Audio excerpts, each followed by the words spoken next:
Assalamualaikum. Waalaikumsalam. Bu. Ya, terdengar ya suara Ibu ya? Ya, Bu. Dengar, Bu. Baik ya, Ibu absen dulu terlebih dahulu.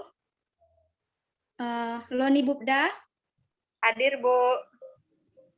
Cindy Julita, Hadir, Bu. Intania Oktaria. Hadir, Bu. Ya, hadir semua ya hari ini. Ya, Bu. Ya, Bu. Ya, sebelumnya, sebelum Ibu membuka untuk materi kita pada pagi hari ini, alangkah baiknya kita berdoa dulu ya, sesuai dengan kepercayaannya masing-masing. Di sini siapa komtinya? Tolong dipimpin dulu untuk doanya. Cindy, Bu. Oh ya, kepada siapa? Cindy. Intania. Cindy apa Intania ya di kelas ini? Intania, Bu. Oh ya, kepada Intania, coba dipimpin dulu untuk doanya pada pagi hari ini. Baiklah, sebelum kita memulai pembelajaran kita hari ini, ada baiknya kita berdoa sesuai dengan agama masing-masing. Berdoa mulai. Berdoa selesai. Terima kasih. Ya, terima kasih ya. Kita sama-sama mengucapkan lapas basmalah. Bismillahirrahmanirrahim. Anak-anak Ibu, apakah ada yang tahu kita hari ini materinya apa? Sistem Ada yang tahu? klasifikasi makhluk hidup, Bu. Ya, bagus. Ada yang tahu apa itu yang dimaksud dengan klasifikasi makhluk hidup? Ada yang tahu? Ayo, masa nggak tahu anak-anak Ibu ini yang pintar-pintar? Saya tahu, Bu. Ya, coba siapa tadi Intania? Loni, Bu. Loni, ya kepada Loni. Ayo Ibu mau dengar apa yang dimaksud dengan klasifikasi makhluk hidup itu? Jadi klasifikasi itu merupakan pengelompokan makhluk hidup, Bu. Oh iya, bagus ya jawabannya ya. Nah, kita Ibu lanjut saja. Jadi ya di sini klasifikasi makhluk hidup itu penyusunan makhluk hidup secara teratur ke dalam satu hierarki. Nah, menurut Rideng, itu klasifikasi itu pembentukan takson-takson dengan tujuan mencari materi keseragaman dalam keanekaragaman. Nah, dikatakan pula bahwa klasifikasi itu penempatan organisme secara berurutan pada kelompok tertentu yang disebut dengan takson. Nah, yang didasarkan pada perbedaan dan persamaan. Jadi, menurut Titrosopomo mengatakan bahwa dasar pengadaan klasifikasi itu keseragaman, kesamaan-kesamaan, nah itulah yang dijadikan dasar sebagai klasifikasi.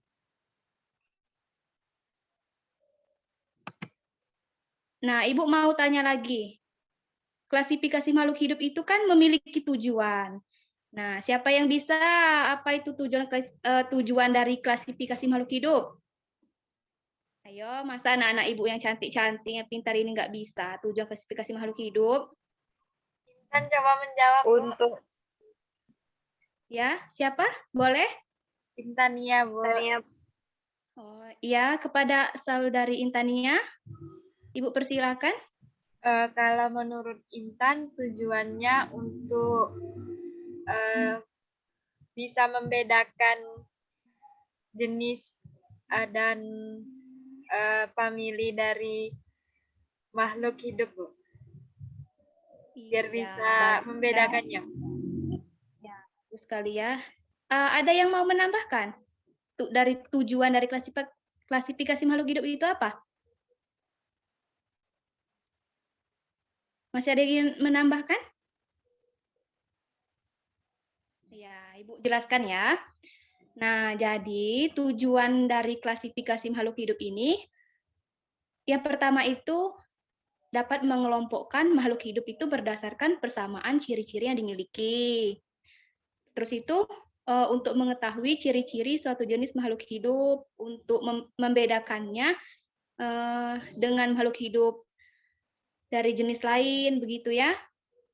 Mengetahui hubungan kekerabatan makhluk hidup, memberi nama makhluk hidup yang belum kita ketahui namanya dan memiliki nama yang berbeda gitu.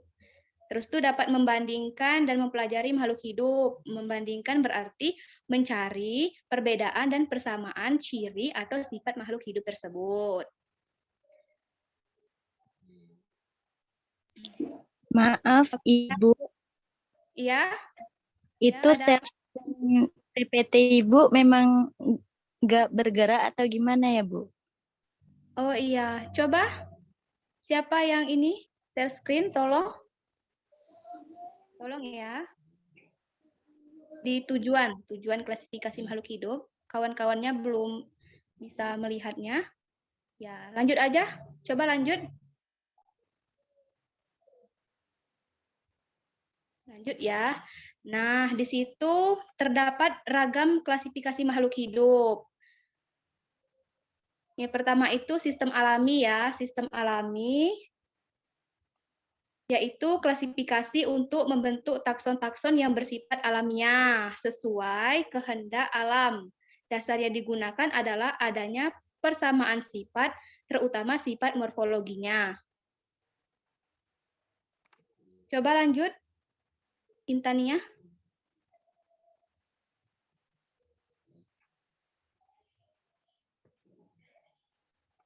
Yang kedua itu sistem buatan ya. Nah, untuk sistem buatan ini menurut Linnaeus itu didasarkan atas persamaan dan perbedaan struktur tubuh makhluk hidup. Dengan cara-cara mengamati dan meneliti makhluk hidup, yaitu persamaan ciri struktur tubuh luar maupun ciri struktur tubuh dalam dari berbagai jenis makhluk hidup. Lanjut. Coba yang share screen. Nah, untuk sistem filogenik, itu klasifikasinya itu didasarkan pada jauh dekatnya hubungan kekerabatan antara organisme atau kelompok organisme dengan melihat kesamaan ciri morfologi, struktur anatomi, fisiologi, dan etologi atau perilaku. Itu ya.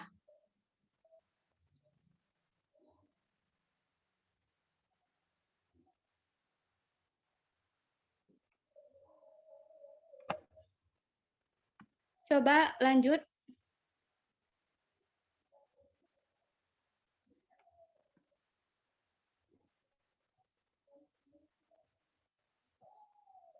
Nah, di sana terdapat tingkatan klasifikasi. Coba Ibu ingin bertanya kepada kalian, ada yang tahu urutan takson dari yang tertinggi hingga terkecil? Ayo, masa calon-calon guru nggak ada yang bisa tingkatan takson dari tertinggi sampai terendah? Ayo coba Ibu mau dengar siapa yang bisa? Intan, Bu.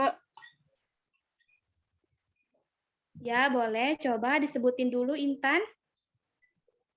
Yang pertama itu kingdom. Kedua, divisi atau filum. Ketiga, kelas. Keempat, ordo. Ya. Kelima, famili. Keenam, genus. Dan ketujuh, spesies. Ya, bagus ya. Ya, benar ya itu ya. Nah, jadi tingkatan klasifikasi itu di dalam sistem klasifikasi makhluk hidup dikelompokkan menjadi suatu kelompok besar. Kemudian, kelompok besar ini dibagi menjadi kelompok-kelompok kecil. Nah, kelompok-kelompok kecil ini kemudian dibagi lagi menjadi kelompok yang lebih kecil lagi. Sehingga pada akhirnya terbentuklah kelompok-kelompok kecil yang beranggotakan hanya satu jenis makhluk hidup. Nah, tingkatan-tingkatan itulah yang disebut dengan takson ya, yang disebutkan dengan kawan kalian tadi.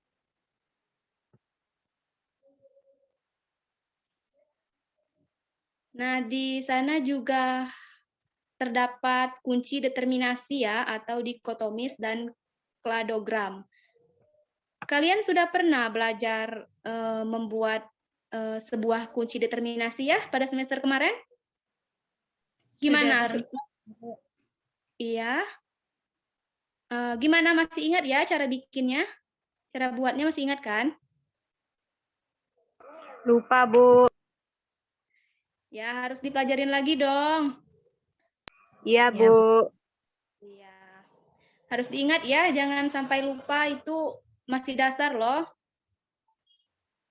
Nah, jadi Ibu jelaskan saja ya, tujuan dari kunci determinasi ini, ada yang tahu apa tujuannya?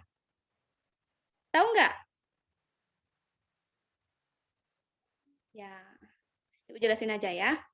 Jadi tujuannya itu untuk mengenali ciri-ciri makhluk hidup. Lalu makhluk hidup tersebut ditetapkan identitas supaya dapat diklasifikasikan menurut takson secara benar yang dimulai dari kingdom, phylum, divisi, ordo, kelas, hingga sampai ke spesies ya.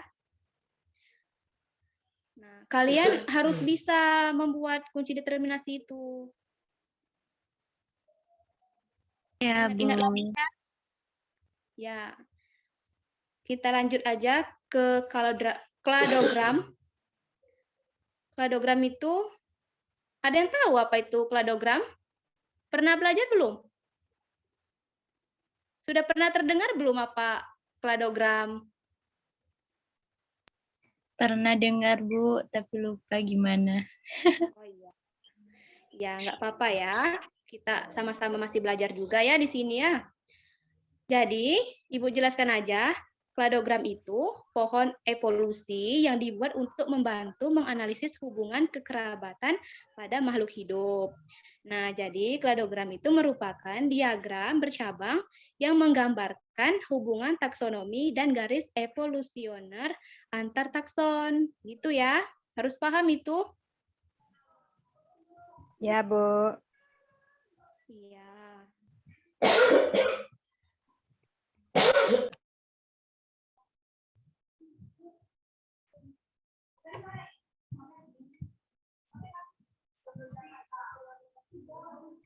Itu ya, cukup dulu untuk materi kita pada pagi hari ini. Nah, kepada anak-anak Ibu, apa masih ada yang ingin ditanyakan? Loni mau bertanya, Bu. Oh iya, boleh kepada Loni, Ibu persilakan. Kladogram tadi manfaatnya apa ya, Bu? Ya, bagus sekali ya pertanyaannya. Nah, manfaatnya itu, manfaat dari kladogram itu begini ya. Untuk membedakan karakteristik dan jenis antara satu spesies dengan spesies lainnya. Juga menjadi lebih mudah kalau kita ingin membedakannya ya. Selain itu, setiap orang akan mengetahui dan mengenali jenis-jenis makhluk hidup yang ditemukan di sekitarnya. Bahkan hubungan kekerabatan dan interaksi antar setiap makhluk hidup itu bisa menjadi lebih mudah kita ketahui antara satu dengan yang lainnya. Itu ya manfaat apa dari kladogram itu ya, Loni? Iya, Bisa Bu. dimengerti? Bisa, Bu. Makasih, Bu. Ya, sama-sama.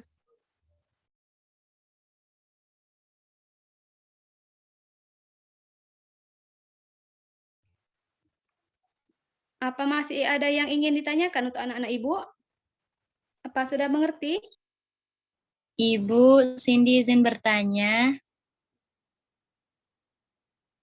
Ibu, Iya, boleh Cindy, silakan. bisa Cindy mau bertanya, bisa Ibu jelaskan lagi dan sebutkan tentang klasifikasi 5 kingdom itu yang bagaimana, Bu? Ya, Terima kasih, Bu. ya bagus. Ya, sama-sama. Ya, bagus ya pertanyaannya ya.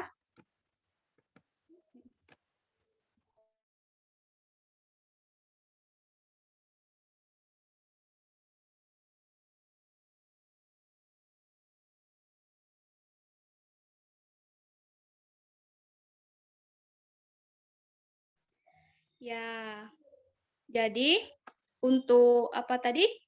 Klasifikasi makhluk hidup yang 5 kingdom itu ya, yaitu terdiri dari Monera, Protista, jamur, tumbuhan, dan hewan. Jadi ya, untuk Monera itu yaitu kelompok organisme yang inti selnya itu masih belum memiliki membran inti atau disebut juga organisme prakaryotik, gitu ya. Kalau untuk protista, yaitu makhluk hidup berasal satu sel, bersel satu atau bersel banyak dan telah memiliki membran inti. Selnya itu bersifat eukariotik. Nah, untuk jamur, itu kelompok makhluk hidup yang memperoleh makanan dengan cara jamur. Nah, jamur itu merupakan kelompok makhluk hidup yang memperoleh makanan dengan cara menguraikan bahan organik makhluk hidup yang sudah mati, gitu ya. Nah, kalau untuk tumbuhan, kelompok ini beranggotakan makhluk hidup bersel banyak yang mampu berfotosintesis. Nah, kemampuan fotosintesis ini dikarenakan adanya klorofil di dalam kloroflas. Nah, untuk yang terakhir itu hewan ya. Nah, dalam klasifikasi makhluk hidup, hewan termasuk ke dalam kingdom Animalia. Nah, hewan merupakan kelompok makhluk hidup yang hidup dengan cara memakan makhluk hidup lain. Nah, jadi perbedaan utama antara hewan dan tumbuhan itu terletak pada dinding sel yang dimilikinya ya. Sel-sel tumbuhan memiliki dinding sel, sedangkan sel-sel hewan itu tidak mempunyai dinding sel. Nah, begitu ya, Cindy. Apa bisa dipahami? Iya, Bu. Sudah bisa dipahami. Terima kasih, Bu. Ya, sama-sama. Ya, itu ya materi kita hari ini ya. Sudah ya, paham kan? Paham, Ibu. Nah, ya, jadi begini ya. Ibu ngasih kalian tugas sedikit. Tolong diperhatikan ya. Untuk tugas kalian minggu depan, Ibu minta kalian mencari 2 jurnal ya. 2 jurnal, satu jurnal internasional, yang satunya lagi jurnal nasional ya, yang berkaitan dengan materi kita hari ini ya, yang klasifikasi makhluk hidup. Dari jurnal tersebut, tolong kalian analisis artikel jurnal tersebut ya, dengan direview juga ya jurnalnya. Jadi ada 4 tugasnya itu ya. Jadi 4. Mengerti kan? Ibu, Cindy izin bertanya. Ya, boleh Cindy. Gimana? Itu sebenarnya harus yang terbaru ya, Bu? Harus yang 2021? Ya, harus terbaru ya. 2021 sama 2020 nggak apa-apa ya. Oke, Bu. Nah, Makasih. jadi itu nanti kalian mencari jurnal internasional. Nah, dari jurnal internasional itu kalian review dan kalian bikin analisis artikel jurnalnya juga. Begitupun untuk jurnal nasionalnya ya, direview dengan dibuat analisis artikel jurnalnya juga ya. Gimana? Iya. Paham? Paham, Bu. Ibu kasih waktu 1 minggu ya. Masa nggak selesai 1 minggu? Itu lama loh. Nanti dikirim di email Ibu aja ya. Ibu tunggu ya 1 minggu. Ibu ngumpulnya itu dalam bentuk PDF atau Word, Bu? Dalam bentuk Word aja ya. Nanti Oke. kalau ada yang ingin diperbaiki, Ibu bisa menandai yang ingin diperbaiki. Kan yang ada salahnya gitu kan. Kalau PDF nanti nggak bisa. Iya, Bu. Terima kasih. Nah, sama-sama. Udah ya, cukup jelas ya?